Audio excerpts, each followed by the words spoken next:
ದೇವರ ನಾಮಕ್ಕೆ ಸ್ತೋತ್ರವಾಗಲಿ. ಈ ಒಂದು ಒಳ್ಳೆ ಸಮಯಕ್ಕಾಗಿ ಸ್ತೋತ್ರ.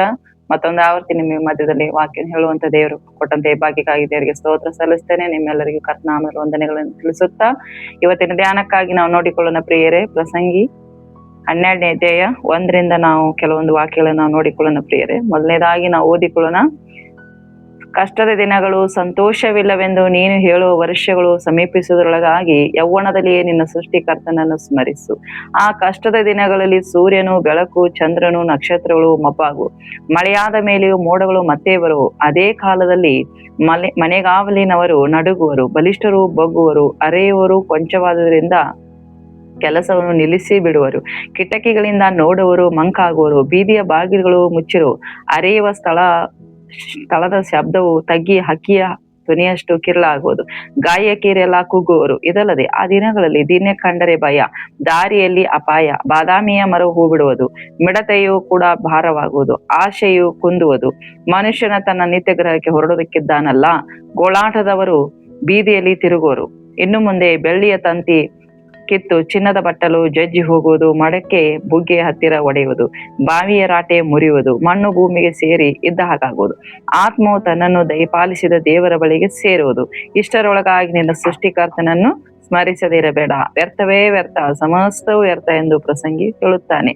ದೇವರ ನಾಮಕ್ಕೆ ಸ್ತೋತ್ರವಾಗಲಿ. ದೇವರ ನಾಮಕ್ಕೆ ಸ್ತೋತ್ರವಾಗಲಿ. ಪ್ರಿಯರೇ, ಇಲ್ಲಿ ವಾಕ್ಯದಲ್ಲಿ ನಾವು ನೋಡುವಾಗ ದೇವರ ವಾಕ್ಯ ಹೇಳ್ತಾ ಇದೆ, ಕಷ್ಟದ ದಿನಗಳು ಸಂತೋಷವಿಲ್ಲೆಂದು ನೀನು ಹೇಳುವ ವರ್ಷದೊಳಗಾಗಿ ಯೌವನದಲ್ಲಿ ನಿನ್ನ ಸೃಷ್ಟಿಕರ್ತನನ್ನು ಸ್ಮರಿಸು. ದೇವರ ನಾಮಕ್ಕೆ ಸ್ತೋತ್ರವಾಗಲಿ. ನಮ್ಮ ಕಷ್ಟಗಳು ಬರುವ, ನಮಗೆ ಲೋಕದಲ್ಲಿ ನಮಗೆ ಕಷ್ಟಗಳು ಉಂಟು ಎಂಬುದಾಗಿ ದೇವರು ಹೇಳಿದ್ದಾನೆ. ಅದೇ ರೀತಿಯಾಗಿ ಕಷ್ಟಗಳ ಮಧ್ಯದಲ್ಲಿಯೂ ದೇವರು ನಾವೇನ್ ಮಾಡ್ಬೇಕಾಗಿದೆ? ಸಂತೋಷದಿಂದ ಆತನನ್ನು ಸೇವಿಸಬೇಕಾಗಿದೆ. ಅನೇಕ ಲೋಕದ ಕಷ್ಟಗಳಿದೆ, ಹಾಗೆ ಕುಟುಂಬದ ಚಿಂತೆ ಇದೆ, ಅನೇಕ ಭಾರ ನಮ್ಮ ಮೇಲೆ ಇರುವಾಗಲೂ ದೇವರು ವಾಕ್ಯ ಹೇಳ್ತಾ ಇದೆ, ನೀವೇನ್ ಮಾಡ್ರಿ? ಯೌವನದಲ್ಲಿ ನಿನ್ನ ಸೃಷ್ಟಿಕರ್ತನನ್ನು ಸ್ಮರಿಸು ಎಂಬುದಾಗಿ. ದೇವರ ನಾಮಕ್ಕೆ ಸ್ತೋತ್ರವಾಗಲಿ. ಯಾಕೆಂದ್ರೆ ನಮಗೆ ಇರುವಂತಹ ಯೌವನ ಕಾಲದಲ್ಲಿ, ನಮಗಿರುವಂತಹ ಒಳ್ಳೆ ಆರೋಗ್ಯದಲ್ಲಿಯೂ ದೇವರ ನಾವು ಸ್ತುತಿಸಬೇಕಾಗಿದೆ. ಯಾಕೆಂದ್ರೆ ನೋಡ್ರಿ ಪ್ರಿಯರೇ, ವಯಸ್ಸಾದ್ಮೇಲೆ ನಾವು ಏನು ಮಾಡ್ಲಿಕ್ಕೆ ಅಷ್ಟೊಂದು ಆಸಕ್ತಿ ತೋರುವುದಿಲ್ಲ. ಯಾಕೆಂದ್ರೆ ನಮಗೆ ಕೈ ಕಾಲುಗಳು ಸೋತು ಹೋಗಿರ್ತದೆ, ಬಲಹೀನರಾಗಿರ್ತೇವೆ, ಎಲ್ಲ ಒಂದು ವೀಕ್ನೆಸ್ ನಮಗೆ ಬಂದಿರುತ್ತದೆ. ಆದರೂ ದೇವರ ನಾಮಕ್ಕೆ ಅದು ಬರೋದ್ರೊಳಗಾಗಿ ನೀವೇನ್ ಮಾಡ್ಬೇಕಾಗಿದೆ? ದೇವರನ್ನು ಸ್ಮರಿಸಬೇಕು, ದೇವರನ್ನು ಆರಾಧಿಸಬೇಕು, ಇನ್ನು ಹೆಚ್ಚಾದ ದೇವರನ್ನು ಕೊಂಡಾಡಬೇಕೆಂಬುದಾಗಿ ದೇವರು ಬಯಸ್ತಾ ಇದ್ದಾನೆ ಪ್ರೇರೆ. ನೋಡ್ರಿ, ವಯಸ್ಸಾದ್ಮೇಲೆ ನಮಗೆ ಜೋರಾಗಿ ಚಪ್ಪಾಳೆ ತಟ್ಟಿ ಆರಾಧನೆ ಮಾಡೋಕ್ಕಾಗೋದಿಲ್ಲ, ಜೋರಾಗಿ ಸ್ವರವೆತ್ತಿ ಆರಾಧನೆ ಮಾಡೋಕ್ಕಾಗೋದಿಲ್ಲ, ಜೋರಾಗಿ ದೇವರನ್ನು ಸಂತೋಷವಾಗಿ ಉಲ್ಲಾಸವಾಗಿ ಮನ ತುಂಬಿ ನಾವು ಪವಿತ್ರಾತ್ಮ ಶಕ್ತಿಯಿಂದ ಆರಾಧಿಸ್ಲಿಕ್ಕೆ ಆಗುವುದಿಲ್ಲ. ಯಾಕೆಂದ್ರೆ ನಮ್ಮ ಎಲ್ಲ ಒಂದು ನರನಾಡಿಗಳು ಒಂದು ಬಲಹೀನರಾಗಿ ಆಗುವಾಗ ದೇವರ ನಾಮಕ್ಕೆ ಸ್ತೋತ್ರವಾಗಲಿ. ಆಗ ನಮಗೇನಾಗುತ್ತೆ ಅಂದ್ರೆ, ನಮಗೆ ವಯಸ್ಸಾಗಿದೆ ಎಂಬ ನಮ್ಮ ತಲೆಯಲ್ಲಿ ಅದು ಆ ಒಂದು ತಲೆಯಲ್ಲಿ ಕೂತ್ ಬಿಟ್ಟಿರ್ತದೆ ಪ್ರೇರ. ಅದಕ್ಕೋಸ್ಕರ ಇಲ್ಲಿ ವಾಕ್ಯ ಹೇಳ್ತಾ ಇದ್ರೆ, ನೀವು ಏನ್ ಮಾಡ್ಬೇಕು? ಕಷ್ಟದ ದಿನಗಳು, ನಮಗೆ ಕಾಲುಗಳಲ್ಲಿ ಶಕ್ತಿ ಇಲ್ಲ, ಹೆಚ್ಚಾಗಿ ನಿಂತ್ಕೊಂಡು ಆರಾಧನೆ ಮಾಡಕ್ಕೆ ಆಗುವುದಿಲ್ಲ, ಮತ್ತೆ ಕೈ ಎತ್ತಿ ಆರಾಧನೆ ಮಾಡ್ಲಿಕ್ಕೆ ಆಗುವುದಿಲ್ಲ, ಆಮೇಲೆ ಜೋರಾಗಿ ಸ್ವರವೆತ್ತಿ ಆರಾಧನೆ ಮಾಡಕ್ ಆಗುವುದಿಲ್ಲ ಎಂಬುದಾಗಿ ವಾಕ್ಯ ನಾವು ನೋಡ್ತಾ ಇದ್ದೇವೆ ಪ್ರೇರ. ಅದೇ ಮುಂದೆ ವಾಕ್ಯ ನಾವು ನೋಡಿಕೊಳ್ಳೋಣ್ರಿ. 3ನೇ ವಾಕ್ಯದಲ್ಲಿ ನೋಡ್ರಿ, ಅದೇ ಕಾಲದಲ್ಲಿ ಮನೆಗಾವಲಿನವರು ನಡುಗುವರು. ದೇವರ ನಾಮಕ್ಕೆ ಸ್ತೋತ್ರವಾದ್ರೆ, ನಮ್ಮ ಶರೀರ ಆದಂಗೆ ಏನಾಗತ್ತೆ ಅಂದ್ರೆ ನಡುಗುತ್ತದ. ಆಮೇಲೆ ಅಂದ್ರೆ ನಡುಗುತ್ತಂದ್ರೆ ಒಂದು ಶಕ್ತಿ ಇರಲ್ಲ ಅಷ್ಟೊಂದು. ಅದ್ರ ಒಳಗಾಗಿ ನೀವೇನ್ ಮಾಡ್ರಿ? ದೇವರನ್ನು ಸ್ಮರಿಸ್ರಿ. ಬಲಿಷ್ಠರು ಬಗ್ಗುವರು. ನೋಡ್ರಿ, ನಮ್ಮ ಶರೀರ ಬಲಿಷ್ಠವಾಗಿರ್ತದೆ ಯಾವಾಗ? ನಾವು ಯೌವನದಲ್ಲಿರುವಾಗ, ಆರೋಗ್ಯವಂತರಾಗಿರುವಾಗ, ನಾವು ಇನ್ನೂ ಹೆಚ್ಚಿನ ಒಂದು ಒಳ್ಳೆ ವಯಸ್ಸಿನಲ್ಲಿರುವಾಗ. ದೇವರ ನಾಮಕ್ಕೆ ಸ್ತೋತ್ರವಾಗಲಿ. ಆವಾಗ ನಮಗೆ ಏನಾಗಿರ್ತದೆ? ನಾವು ಬಲಿಷ್ಠರಾಗಿರ್ತೇವೆ. ಬಲಿಷ್ಠರಾಗ ವಯಸ್ಸಾದಂಗ ಅವ್ರು ಏನಾಗ್ತಾರಂದ್ರೆ ಬಗ್ಗುವರು ಎಂಬುದಾಗಿ. ನೋಡ್ರಿ, ನಡ ಬಗ್ಗಿ ಹೋಗ್ತದೆ, ಸೊಂಟ ಬಗ್ಗಿ ಹೋಗ್ತದೆ, ಹೀಗೆ ಅನೇಕ ನಮ್ಮ ಶರೀರ ಕ್ಷೀಣವಾಗ್ತಾ ಬರ್ತದೆ ಪ್ರೇರೆ. ಅದೇ ರೀತಿಯಲ್ಲಿ ಮತ್ತೆ ವಾಕ್ಯ ಹೇಳ್ತಾ ಇದೆ ನೋಡ್ರಿ, ಅರೆಯುವವರು ಕೊಂಚವಾದುದರಿಂದ ಕೆಲಸವನ್ನು ನಿಲ್ಲಿಸಿ ಬಿಡುವರು. ಇದರಲ್ಲಿ ಅರ್ಥ ಬಹಳ ಇದೆ ಪ್ರೇರೆ. ದೇವರ ನಾಮಕ್ಕೆ ಸ್ತೋತ್ರ. ಅರೆಯುವರು ಅಂದ್ರೆ ಹಲ್ಲುಗಳು ಬಿದ್ದು ಹೋಗುವಾಗ ನಾವು ಊಟ ಮಾಡ್ಲಿಕ್ಕೆ ನಮಗೆ ಕಷ್ಟ ಆಗತ್ತೆ ಪ್ರೇರೆ. ಆಗ ಮಾತನಾಡಲಿಕ್ಕೂ ಸಹ ಕಷ್ಟ ಆಗ್ತದೆ, ಆ ಒಂದು ದೇವರನ್ನು ಸ್ತುತಿಸಲಿಕ್ಕೂ ಕಷ್ಟ ಆಗ್ತದೆ, ಭಾಷೆ ಅರ್ಥ ಆಗಂಗಿಲ್ಲ ಇನ್ನೊಬ್ಬರಿಗೆ. ಆ ರೀತಿಯಾಗಿ ನಮ್ಮ ಬಾಯಿ ಸಹ ದೇವರು ಅಲ್ಲಿ ನಮ್ಮ ಬಾಯಿಲಿರುವಂತಹ ಹಲ್ಲುಗಳು ಎಲ್ಲ ಕಡಿಮೆ ಆಗ್ತದೆ ಎಂಬುದಾಗಿ ನಾವು ನೋಡ್ತೇವೆ. ಯಾಕಂದ್ರೆ ಅರೆಯುವರು ಕೊಂಚವಾದುದರಿಂದ ಕೆಲಸವನ್ನು ನಿಲ್ಲಿಸಿ ಬಿಡುವರು. ದೇವರ ನಾಮಕ್ಕೆ ಸ್ತೋತ್ರವಾಗಲಿ. ಕೆಲಸ ಅಂದ್ರೆ ಊಟ ಮಾಡೋದಾಗಲಿ, ದೇವರ ಆರಾಧಿಸೋದಾಗಲಿ ಏನಾಗುತ್ತೆ ಅಂದ್ರೆ ಹಲ್ಲುಗಳು ಇಲ್ಲದೆ ಇರುವಾಗ ನಮ್ಮ ಬಾಯಿ ಕೆಲಸ ಮಾಡ್ಲಿಕ್ಕೆ ಆಗುದಿಲ್ಲ ಪ್ರಿಯರೇ. ಹಾಗೆ ದೇವರನ್ನ ಆರಾಧಿಸ್ಲಿಕ್ಕೂ ಆಗುದಿಲ್ಲ ಅಷ್ಟೊಂದು. ದೇವರ ನಾಮಕ್ಕೆ ಸ್ತೋತ್ರವಾಗಲಿ. ಕಿಟಕಿಗಳಿಂದ ನೋಡುವವರು ಮಂಕಾಗುವರು. ನೋಡ್ರಿ, ದೇವರ ನಾಮಕ್ಕೆ ಸ್ತೋತ್ರವಾಗಲಿ. ಬೀದಿಯ ಬಾಗಿಲುಗಳು ಮುಚ್ಚಿರುವವು. ನೋಡ್ರಿ, ಕಿಟಕಿ ಅಂದ್ರ ಕಣ್ಣುಗಳು ಮಂಕಾಗುತ್ತದೆ, ಕಣ್ಣುಗಳು ಮೊಬ್ಬಾಗ್ತದೆ. ದೇವರ ನಾಮಕ್ಕೆ ಸ್ತೋತ್ರವಾಗಲಿ. ಇದೇ ದಿನಗಳಲ್ಲಿ ಕಿವಿಗಳು ಮಬ್ಬಾಗಿದೆ, ಕಣ್ಣುಗಳು ಮಬ್ಬಾಗಿದೆ, ಹೃದಯ ಮಂಕಾಗಿದೆ. ದೇವರ ನಾಮಕ್ಕೆ ಸ್ತೋತ್ರವಾಗಲಿ. ಆದರೂ ಅಲ್ಲಿ ವಾಕ್ಯ ಹೇಳ್ತಾ ಇದೆ, ಕಿಟಕಿಗಳಿಂದ ನೋಡುವವರು ಮಂಕಾಗುವರು ಎಂಬುದಾಗಿ. ನಮ್ಮ ಕಿಟಕಿ ಅಂದ್ರೆ ಕಣ್ಣುಗಳು ಮೊಬ್ಬಾಗ್ತದೆ, ಕಣ್ಣುಗಳು ಒಂದು ಸರಿಯಾಗಿ ಮೊಬ್ಬಾಗಿ ಕಾಣ್ತದೆ ಪ್ರಿಯರೇ. ಅವಾಗ ಯಾವ ರೀತಿ ನಾವು ದೇವರ ಆರಾಧಿಸ್ಲಿಕ್ಕೆ ಆಗುದಿಲ್ಲ, ಅವಾಗ ಬೈಬಲ್ ಓದಾಕೂ ಆಗುದಿಲ್ಲ ಪ್ರಿಯರೇ. ಈ ದಿನಗಳಲ್ಲಿ ನಾವು ಬೈಬಲ್ ಓದ್ಬೇಕಾಗಿದೆ, ಯಾಕೆಂದ್ರೆ ನಮಗೆ ದೇವರು ಒಳ್ಳೆ ಕಣ್ಣುಗಳನ್ನು ಸ್ಪಷ್ಟವಾಗಿ ಕೊಟ್ಟಿದ್ದಾನೆ. ಸ್ಪಷ್ಟವಾಗಿ ನಮ್ಗೆ ಓದ್ಲಿಕ್ಕೆ ಆರೋಗ್ಯ ಉಂಟು ಕಣ್ಣುಗಳಿಗೆ. ಅವಾಗ ಕಣ್ಣುಗಳು ಅಷ್ಟೊಂದು ಕಾಣುವುದಿಲ್ಲ. ಅದಕ್ಕೋಸ್ಕರ ವಾಕ್ಯ ಹೇಳ್ತಾ ಇದ್ದೀನಿ, ಏನ್ ಮಾಡ್ಬೇಕು ಈಗ? ಒಳ್ಳೆ ವಾಕ್ಯ ಓದು ಎಂಬುದಾಗಿ ನಮಗೆ ದೇವರು ಹೇಳ್ತಾ ಇದ್ದಾನೆ ಪ್ರಿಯರೇ. ಹಾಗೆ ಅಲ್ಲಿ ವಾಕ್ಯ ಹೇಳ್ತಾ ಇದೆ ನೋಡ್ರಿ, ಬೀದಿಯ ಬಾಗಿಲುಗಳು ಮುಚ್ಚಿರುವವು. ನೋಡ್ರಿ, ಕಿವಿಗಳು ಮುಚ್ಚಲ್ಪಡ್ತದೆ, ಕೇಳುವುದಿಲ್ಲ ಪ್ರಿಯರೇ. ಬೀದಿಯ ಬಾಗಿಲು ಅಂದ್ರೆ ಕಿವಿಗಳು ಕೇಳಿಸುವುದಿಲ್ಲ ಎಂಬುದಾಗಿ ನೋಡ್ತೇವೆ. ಅದಕ್ಕೋಸ್ಕರ ಈ ದಿನಗಳಲ್ಲಿ ಅನೇಕರು ಕೆಟ್ಟ ಕಾರ್ಯಗಳನ್ನು ನಾವು ಕೇಳಿಸ್ಕೊಳ್ತೇವೆ. ಈ ಲೋಕದಲ್ಲಿ ಇದ್ದೇವೆ, ಪಾಪ ತುಂಬಿದ ಲೋಕದಲ್ಲಿ ನಾವು ಇದ್ದೇವೆ. ಈ ಪಾಪ ತುಂಬಿದ ಲೋಕದಲ್ಲಿ ಇರುವಾಗಲೂ ನಾವು ದೇವರ ಪರಿಶುದ್ಧವಾಗಿರ್ಬೇಕಾಗಿ ಒಳ್ಳೆ ಹಾಡುಗಳು ನಾವು ಕೇಳಬೇಕಾಗಿದೆ, ಒಳ್ಳೆ ಒಂದು ದೇವರ ವಾಕ್ಯಗಳನ್ನು ನಾವು ಕೇಳಬೇಕಾಗಿದೆ, ದೇವರ ಒಂದು ಮೆಸೇಜ್ಗಳನ್ನು ನಾವು ಕೇಳಬೇಕು. ಇನ್ನೂ ಹೆಚ್ಚಾಗಿ ದೇವರು ನಾವು ಬಲ ಹೊಂದಬೇಕೆಂಬುದಾಗಿ ದೇವರು ನಮ್ಮಿಂದ ಬಯಸ್ತಾನೆ. ಆದ್ರೆ ಅನೇಕರು ಅದಕ್ಕೆ ಕಿವಿಗೊಡುವುದಿಲ್ಲ. ಅದಕ್ಕಾಗಿ ಹೇಳ್ತಾ ಇದೆ ಅಲ್ಲಿ, ಬೀದಿಯ ಬಾಗಿಲುಗಳು ಮುಚ್ಚುವವು. ದೇವರ ನಾಮಕ್ಕೆ ಸ್ತೋತ್ರವಾಗಲಿ. ಅರೆಯುವ ಸ್ಥಳದ ಶಬ್ದವು ತಗ್ಗಿ ಹಕ್ಕಿಯ ದನಿಯಷ್ಟು ಕಿರ್ಲಾಗುವುದು. ದೇವರ ನಾಮಕ್ಕೆ ಸ್ತೋತ್ರವಾದ. ಧ್ವನಿಯ ಪೆಟ್ಟಿಗೆಯಲ್ಲಿ ಸಣ್ಣದಾಗ್ತದೆ ಎಂಬುದಾಗಿ ನೋಡ್ತೇವೆ. ಅದಕ್ಕೋಸ್ಕರ ಈ ದಿನಗಳಲ್ಲಿ ಆರಾಧನೆ ಮಾಡ್ರಿ, ಸ್ವರವೆತ್ತಿ ಆರಾಧನೆ ಮಾಡ್ರಿ. ವಾಕ್ಯದಲ್ಲಿ ನೋಡ್ತೇವೆ, ಸಂಕೋಚ ಪಡಬೇಡ, ಗಂಟಲೆತ್ತಿ ದೇವರನ್ನ ಆರಾಧಿಸಿರಿ, ಸ್ವರವೆತ್ತಿ ಆರಾಧಿಸಿರಿ ಎಂಬುದಾಗಿ ಹೇಳಿದ್ರು. ಅನೇಕರು ಆರಾಧನೆ ಮಾಡುದಿಲ್ಲ ಪ್ರಿಯರೇ. ಏಕೆಂದರೆ ಅವ್ರಿಗೆ ಒಂದು ನಾಚಿಕೆ, ಒಂದು ಭಯ.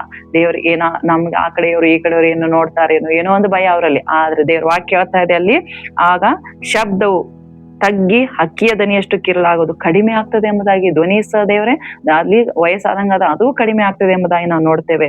ದೇವರ ನಾಮಕ್ಕೆ ಸ್ತೋತ್ರ. ಅವಾಗ ನಾವು ಜೋರಾಗಿ ಸ್ವರವೆತ್ತಿ ಆರಾಧನೆ ಮಾಡಕ್ಕಾಗುದಿಲ್ಲ, ಅದು ಸ್ವರವೆತ್ತಿ ದೇವರನ್ನು ಕರೀಲಿಕ್ಕೂ ಆಗುದಿಲ್ಲ ಪ್ರಿಯರೇ. ದೇವರ ನಾಮಕ್ಕೆ ಸ್ತೋತ್ರ. ಅದಕ್ಕೋಸ್ಕರ ಈ ದಿನಗಳಲ್ಲಿ ನಾವು ದೇವರನ್ನ ಆರಾಧಿಸಬೇಕಾಗಿದೆ, ಸ್ವರವೆತ್ತಿ ಆರಾಧಿಸಬೇಕಾಗಿದೆ, ಸ್ವರವೆತ್ತಿ ದೇವರನ್ನು ಕೊಂಡಾಡಬೇಕಾಗಿದೆ. ಹಾಗೆ ನಾವು ನೋಡಿಕೊಳ್ಳುತ್ತೇವೆ, ಕಿರ್ಲಾಗುವುದು. ಮತ್ತು ಅಲ್ಲಿ ಹೇಳ್ತಾ ಇದೆ ನೋಡ್ರಿ, ಗಾಯಕರೆಲ್ಲ ಕುಗ್ಗುವರು. ದೇವರ ನಾಮಕ್ಕೆ ಸ್ತೋತ್ರವಾಗಲಿ. ಗಾಯಕರೆಲ್ಲ ಅಂದ್ರೆ ಒಂದು ಗಾಯನ ಹಾಡನ್ನು ಹಾಡುವಲಿಕ್ಕೆ ನಮಗೆ ಒಂದು ಜ್ಞಾನ ಬರಲ್ಲ, ಅಷ್ಟೊಂದು ಬಲಹೀನರಾಗಿ ನಾವು ಹೋಗ್ತೇವೆ. ಅದಕ್ಕೋಸ್ಕರ ನಮಗೆ ಎಲ್ಲ ಒಂದು ಕುಗ್ಗಿ ಹೋಗುವಂತ ಶರೀರ ಆಗ್ತದೆ ಪ್ರಿಯರಿ, ಯಾವಾಗ ವಯಸ್ಸಾದಂಗ.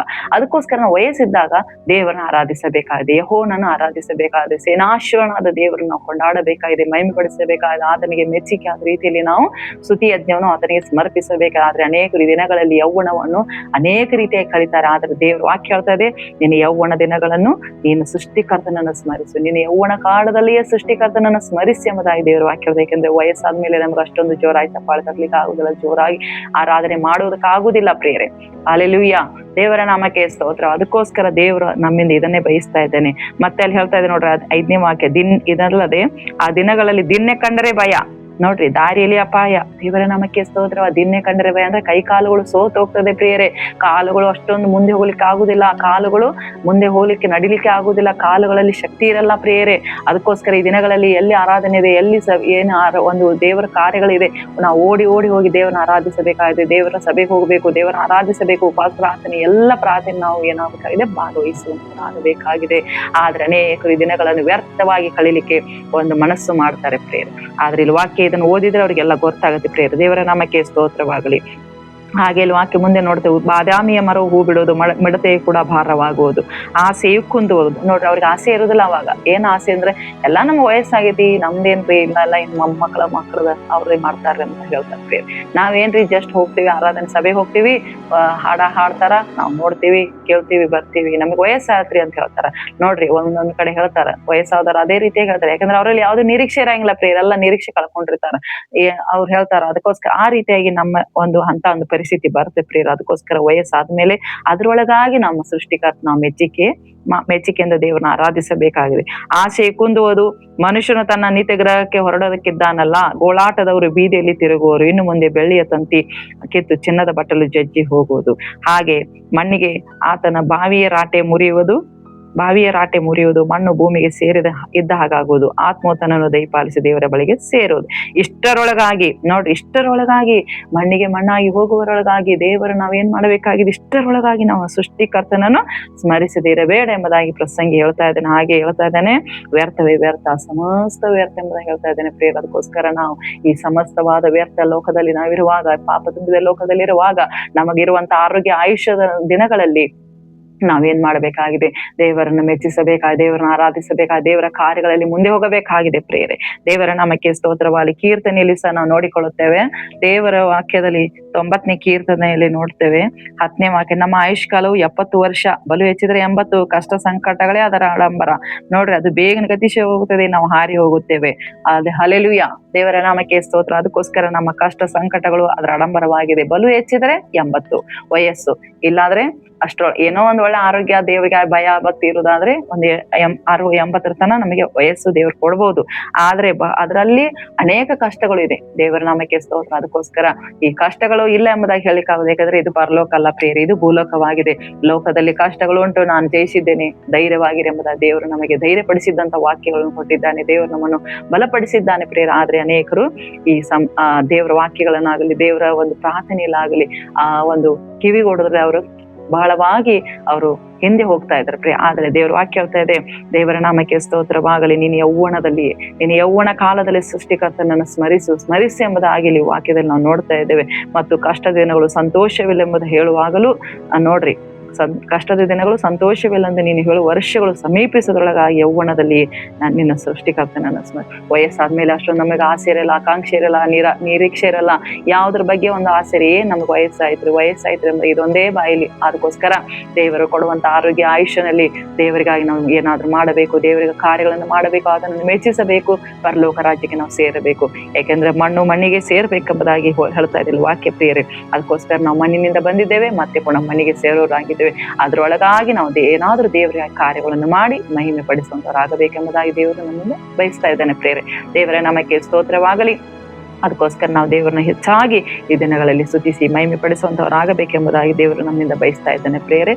ದೇವರ ನಾಮಕ್ಕೆ ಸ್ತೋತ್ರವಾಗಲಿ. ದೇವರ ವಾಕ್ಯಗಳನ್ನ ಆಶೀರ್ವಾದ ಮಾಡಲಿ, ನಿಮ್ಮನ್ನ ಆಶೀರ್ವಾದ ಮಾಡಲಿ. ಆಮೇನ್.